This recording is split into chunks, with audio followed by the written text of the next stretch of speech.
social media was also in my book because she, maybe not the first one, second one, how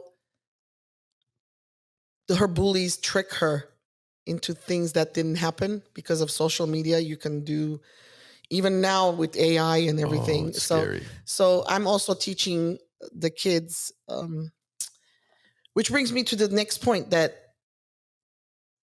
the reason I also wrote, because you said what influenced you. I wanted, when you tell teenagers what to do, they don't listen. But if you tell them through a love story, they want to be like that because they want that kind of love. They just don't know it. So I told them through this, my book, to how to handle bullying, how, because he teaches her, and also how to find love, the right love, and how to handle social bullying, social media bullying, and everything. And so it's in my second book, and a lot more in the third one that I'm currently writing, Winter Dream. When was the first book published? Wintertime was published October 2022. And then the second one? Winter Love, October 2024. And then the next one is going to be 2025 or 2026? Winter Dream is going to be end of either 2025 or beginning of 2026. And you've began writing it already? Yes, I have. I wrote 20,000 words already and sent it to the editor. See, this is what I'm curious about. When writing books like this, do you have the story in your head already, or does it kind of play out as you're writing it? I have the story in my head, but when I type, it goes off to, like, a whole chapter just appears while I'm writing. Do you ever kind of bring yourself back and be like, all right, you know what? Let me just kind of reread this or proofread it and see, did I go off on a tangent? I do that, but that's the editor's job, where they take a bunch of words out. That's why you overwrite it. Like YA books, young adult books, are usually written. They always say don't do more than 75,000 words. But I always write more, like 90,000, because I know the editor is going to cut. You know what I'm curious about? I wonder if editors are going to become AI now. You could, but it's not the same. It's not the same. At least not yet. And you still type. You don't speak into like a dictation software that writes it out for you. I actually started handwriting it until my husband bought me the laptop. I'm very, very old-fashioned. I was going to say bought a typewriter. Yeah, I could probably type. Yeah, I actually didn't like the keyboard on the laptop because it was too modern. I bought the ones that make noise, so I can feel. So you could feel it, actually. Yeah. Interesting. Yeah. So, I bought like a separate keyboard. To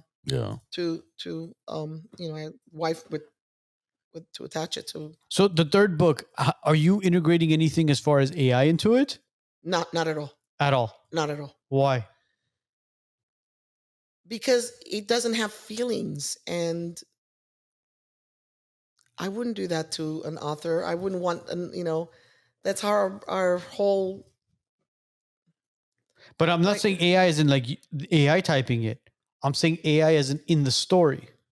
Because you talked about having social media in the story, right? Yeah, but if I start doing that, and people are going to think it's okay to, because once you talk about something and you say, "Oh, let me write that in the book," I might write maybe something negative about it, but not in a bad way. Like I would say, it helps certain people in a certain way. Maybe if you want to write an email, what is that, ChatGPT? If you want to use AI to help you, so you're spelling correctly, your punctuation's right, fine. But when it comes to like using it, or even talking about it in the book, because you're right, I talked about social media in the book, but if I do mention that, which I might, now that you brought it up, that's a great point. I would say, don't use it, because you become so used to somebody else doing the work that your brain doesn't have the exercise. Your brain needs the exercise. And if you get AI to do everything for you, you're not gonna know what to do. Like if you go on an interview, there's no AI button next to you. She asks you a question, or he asks, what are you gonna say? So I'm gonna talk a little bit negative about it, if I do talk about it, for those reasons, not for other people who love it and it doesn't affect them. And who are the people that are reading your book mostly? Is it men? Is it women? Which sex is actually reading the book more? Mostly women. And even though it's YA, which is young adult, my husband says something funny because older women are reading it. And so he calls it YA stands for young again. Young again. Interesting. Yeah.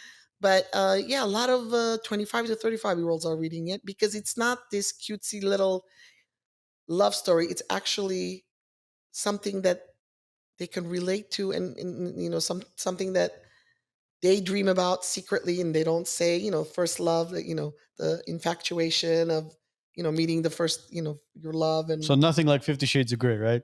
I can't, they're underage.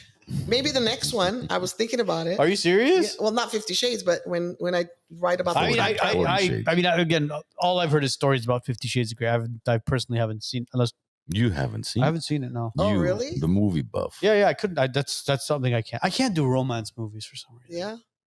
I mean, the only romance movie I've probably watched was Match Point with Scarlett Johansson, but I mean, I watched it because she's my second wife. Oh, I see. She's your second wife. Yeah, I have a great romance story you can watch with your wife. Ella knows about it. Ella knows. You collect alimony from Scarlett Johansson? If she had my children, I would have to collect child support, yes. If you enjoyed this short clip, go ahead and click here to watch the full episode. And make sure to click here to subscribe to our channel to watch all other episodes of the WiseNuts podcast.